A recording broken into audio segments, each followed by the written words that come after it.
Hello, and thanks for joining me. Today we're looking at a video by a YouTuber named Random Green, whose videos do look kind of green and, well, kind of random. He plays games, he does stuff on Google Earth, and he talks about what's on his mind. And one of the things on his mind is, what kind of evidence will atheists accept? Hey, I'm here to help. The interesting thing here is, one of my inspirations to launch, or rather relaunch my channel last year, was a gaming guy just like this, who out of nowhere made a Christian evangelism video trying to convince atheists to become Christians on the strength of Pascal's wager, which I discussed in last week's video. As I recall, a response to that guy was going to be the first video of this channel, but I think Vice Rhino beat me to him. So I'm very interested in responding to this guy today. The video starts with a text crawl over music, just to introduce the video. Why he chose to do it this way I don't know, but the text reads, "Welcome to the Random Green channel. I hope you will find this video interesting. You may not agree with what I am going to say, and that is fine. In this life we all have differing opinions. In this video I will explain how atheists accept evidence. The answer may surprise them, because most atheists sit back and want God to jump in their lap. Figure of speech, if you use solid reasoning and you're a reasonable person, you will find there is a creator of all things. Period." Okay, that's the first period we've seen. I don't know if everything so far was meant to be just one single sentence. Heck, maybe he's a grammar discordianist. He goes on, "Again, please use reasoning and do not expect God to appear in front of your face, because God expects faith, comma, but with faith there is solid evidence. 3 exclamation marks. So I guess that kind of makes up for the drought we had in this crawl.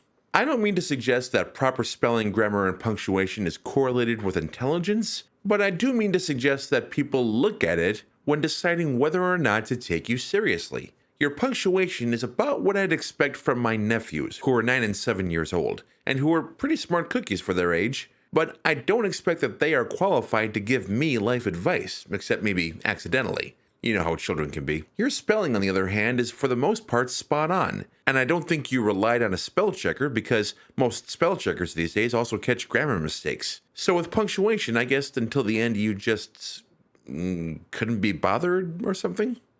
Thank you for stopping by my channel.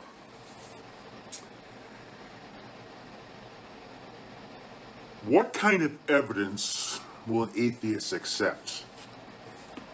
You ever think about that? Man, I feel like I just took a sleeping pill. Is that how Random Green actually sounds, or did he just take a sleeping pill? If I had to guess, I'd say he slowed the footage down, because not just his voice, but his body language seems to be about a whole step down from normal, say from a C to a B flat, maybe an A natural. I actually went and listened to a bit of one of his live streams to find out. Thank you for stopping by. Today I'm going to my friend's place, so I don't know how long the stream's going to be. It might be an hour, might be 2 hours. Yeah, now compare that to this. Because if you're an atheist, you probably never really thought about that. Because you won't accept any evidence. Yeah, he definitely slowed himself down with his video editing software.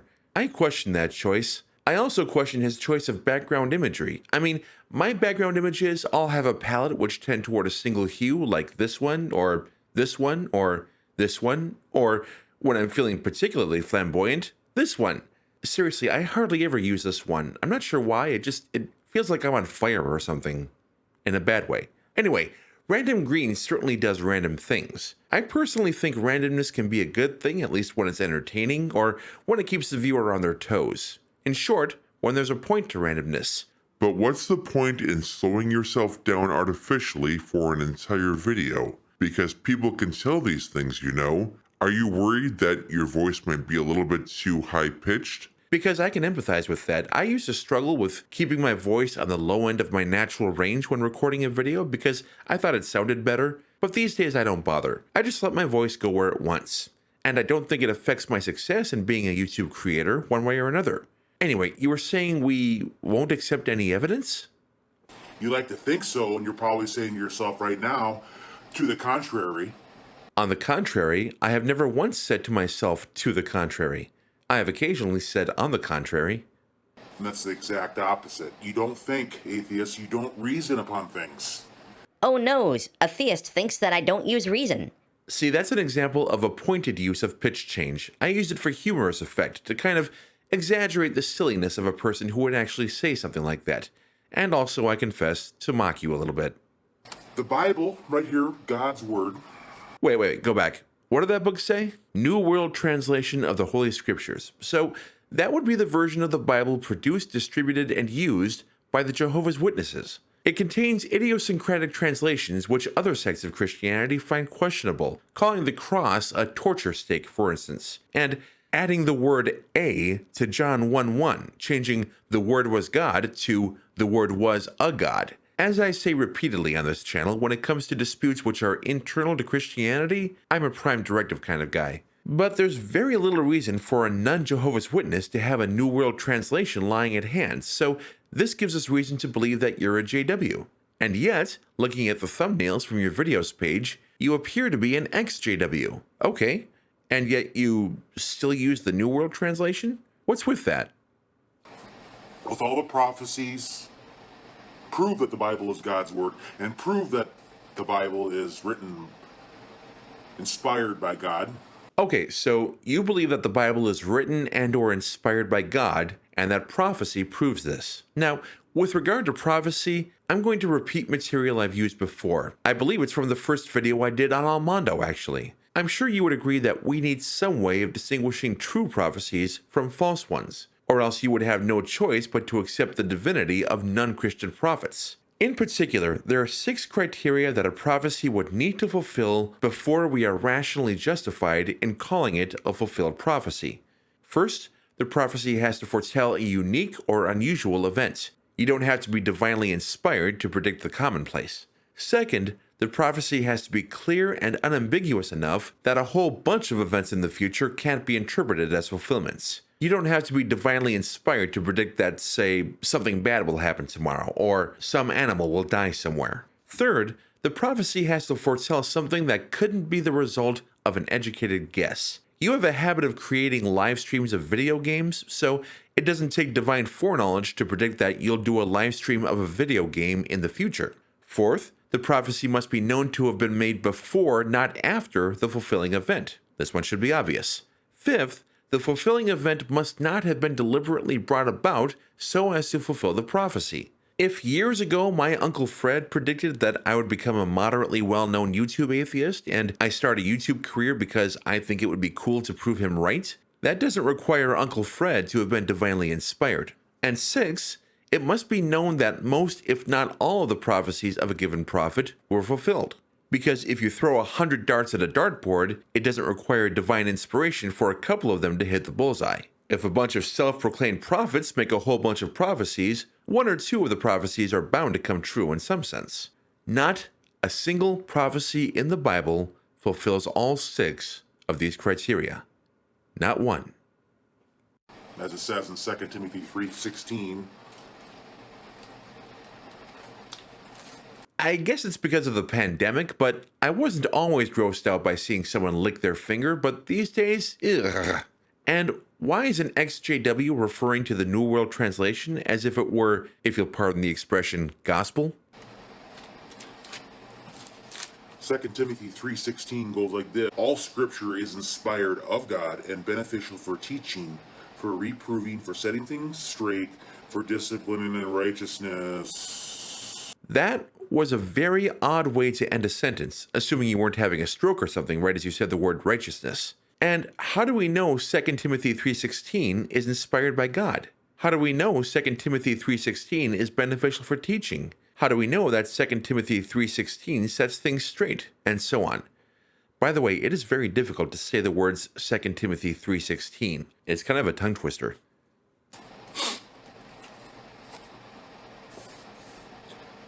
Atheists, wake up! Wow, I was just going to say that to you. Okay, this is another callback to Almondo. Remember the Angry Apologetics video, how Almondo did the creepy stare thing for many seconds at a time, and I compared it to Jack Nicholson in The Shining? Well,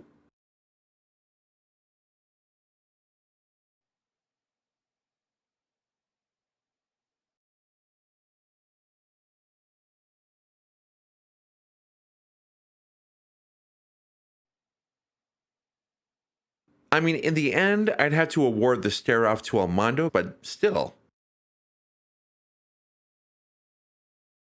You have to understand that there is a God, and the God of the Bible is the creator of the heavens and earth. The prophecies in there. So far, you have not given any prophecies. You have not even attempted to give a prophecy. 2 Timothy 3:16 is not considered to be a prophecy. And getting back to the evidence that an atheist was, getting back to the evidence the atheist would accept is absolutely nothing. They will want God to appear right in front of their face. Or if you're an atheist watching, you would want God to appear right in front of your face. It's the only way you would accept it. So you're contradicting yourself. First, you say we would accept absolutely nothing. Then you say we would accept God appearing right in front of my face. Which is it? But then you would still question it and go, well, hold on. I got to examine this. So you're saying someone appears in front of my face and says, "Hey there, I am the Lord your God." I'm not entitled to have a question or two? I shouldn't feel at all compelled to investigate the matter? I should just accept him uncritically? Even going a step further and saying he appears before me as a translucent old man with a beard and says, with a lot of reverb, "Hey there, I am the Lord your God." I'm not allowed to wonder if maybe I'm asleep? I'm not allowed to question my own mental state? I should just jump right to, yep, it's God? No, I have to have, no, I just have to, no. Your impression of the atheist mindset could use a little work. Where's the evolutionary, where's the abiogenesis experts in this? I'm confused. Are you still imitating atheists? Or are you now demanding, apropos of nothing that I can tell, that we produce evolutionary and abiogenesis experts for your personal edification? True, God maybe used the evolutionary process to create, but not the way humankind thinks. You want to elaborate on that? By the way, why are we now looking at maps of the world behind you? Now look, humankind has done a lot of good things. They sent NASA, look at NASA, this hat. Not just make the hat, but they've actually done wonderful things. They've sent James Webb Telescope, landed on the moon in July 20th, 1969. Done some amazing things with the medical technology and technology that I'm using right now. Done some wonderful things, and I'm not denying that. But mankind has failed and failed and failed and failed and failed. Look at the world. It keeps on getting worse.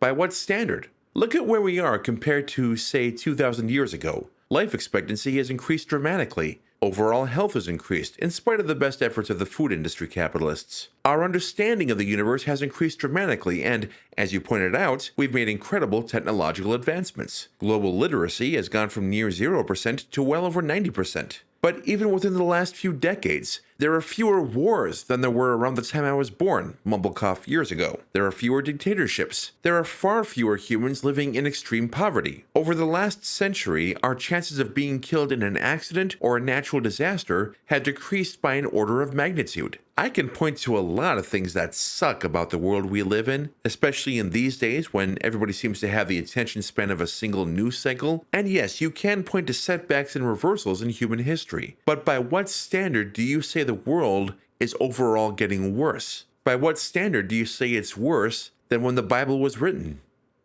The prophecies in the Bible. What prophecies? You haven't mentioned one. I've already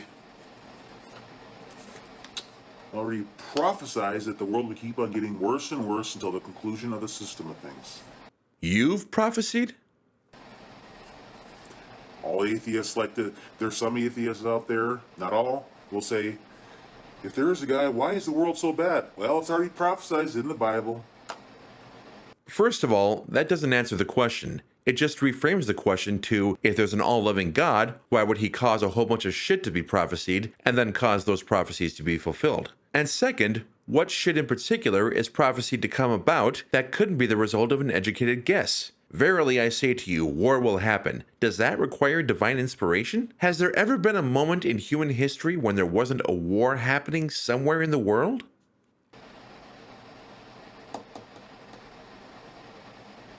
Atheists, use your power of reason. God gave you the power of reason, the God of the Bible. And yet you want us to abandon that reason if someone or something claiming to be God appears in front of our face. You want us to just accept that thing uncritically.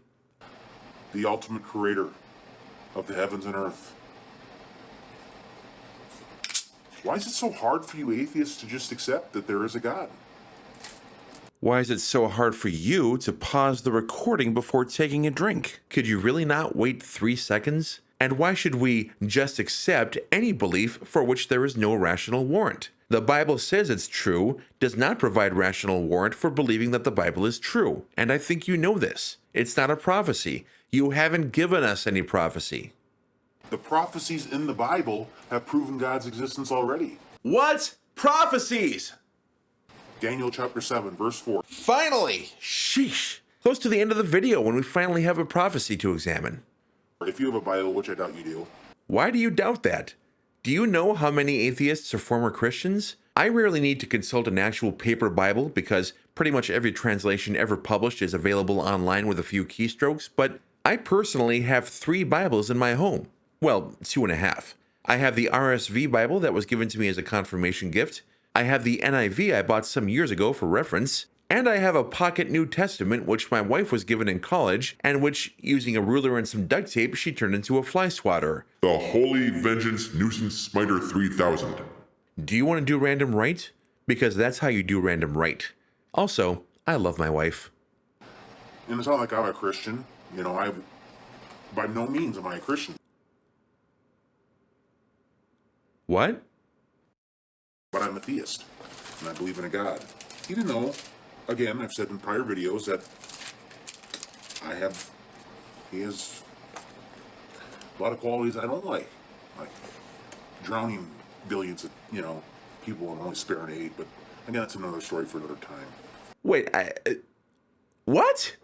You're defending the Bible? You believe that the Bible was written and or inspired by God, but you're not a Christian? Yeah, I don't believe you. You're clearly a Christian theist, which means you accept the factual propositions of Christianity, that God exists, that Jesus is his son, etc., if not necessarily the normative ones. The only way to be a Christian theist, but not a Christian, is to be a Satanist, or some other kind of mesotheist, someone who believes that God exists and is as the Bible describes him, but that he's someone to be struggled against. Do you believe that? Your comments on the flood, the whole drowning billions of people thing, suggest that maybe you do. By the way, it wouldn't have been billions of people back then. It would have been millions at most. But if you did, I really don't think you'd be making an anti-atheist video. I don't see the point in a mesotheist discouraging atheism and, let's face it, encouraging Christianity. I think you are a Christian, albeit a generic, non-denominational sort of Christian. Daniel 7:4. The first one was like a lion, and it had the wings of an eagle. I watched until its wings were plucked out, and it was lifted up from the earth, and was made to stand up on 2 feet like a man, and was given the heart of a man. The way this was written leaves no doubt. Creator of the heavens and earth, or there is a God, and the God of the Bible is the creator. If you think that only divine influence could have produced such weird imagery, you've clearly never read H.P. Lovecraft or Clive Barker. The first one was like a lion, and had the wings of an eagle. Do the research. Lion is the national animal of England. What's the national symbol of America? Eagle? All right. Proof. Before the book of Daniel was written, way before the 1700s, way before 1776.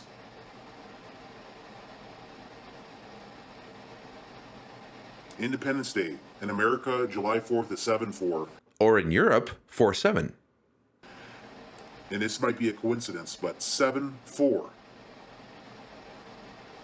Daniel 7/4, July 4th. So you may think you're ascribing prophetic powers to the Bible, but you're not. You're ascribing prophetic powers to a rabbi named Isaac Nathan Ben Kalonymus, the author of a concordance written around 1440, to which the current system of versification in the Old Testament is often attributed. The first English Bible to use the current system of chapter and verse was the Geneva Bible of 1560. Daniel 7:4 was not Daniel 7:4 until many centuries after the book of Daniel was written. And certainly any genuine prophecy here would probably mention the eagle's wings, which are plucked off from the lion, turning into a full eagle, which soars higher than the lion, and which, I don't know, delivers apple pie and country music to the masses. Certainly you can find a coincidence here, but there's no rational reason to think that Daniel 7:4 is a genuine prophecy. In particular, it fails the second criterion I gave earlier in the video. It's not clear enough or unambiguous enough to make its fulfillment by a wide range of events unlikely. It also fails the sixth criterion. It's not the case that all or most of Daniel's prophecies have come true. And so even if Daniel did predict an eagle nation declaring independence from a lion nation, that doesn't mean he was divinely inspired. Now, that's besides the point. Maybe that, or maybe not. The evidence is overwhelming. You're not giving evidence for generic theism, you're giving evidence for Christian theism. And yet you claim you're not a Christian.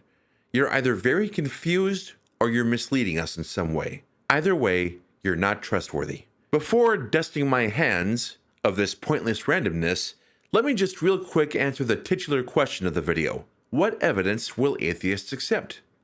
The answer is whichever evidence a particular atheist finds compelling, in the literal sense. In the sense that once they are aware of the evidence and understands it, they will have no choice but to believe. What particular evidence that will be depends on the individual atheist. To say that atheists will accept no evidence is to say that evidential apologetics has never converted a single person to Christianity. Which may be true, actually. Perhaps everyone who has ever come to Christianity has done so for emotional reasons, and all talk of evidence is just a smokescreen. Hey, if apologists like Craig can accuse us of using evidence as a smokescreen, I can do the same for them. There is no silver bullet piece of evidence that will convince all atheists that Christianity is true, just as there is none that will convince all Christians that atheism is true. This does not mean that atheists are dogmatically committed to rejecting all evidence. It would be nice if God would appear before our faces, as this guy puts it. It would convince atheists, or at the very least, prove the apologists right that we wouldn't accept anything. But God has not appeared to us. God will never appear to us. And for the life of me, I cannot understand why that's supposed to be the atheist's problem.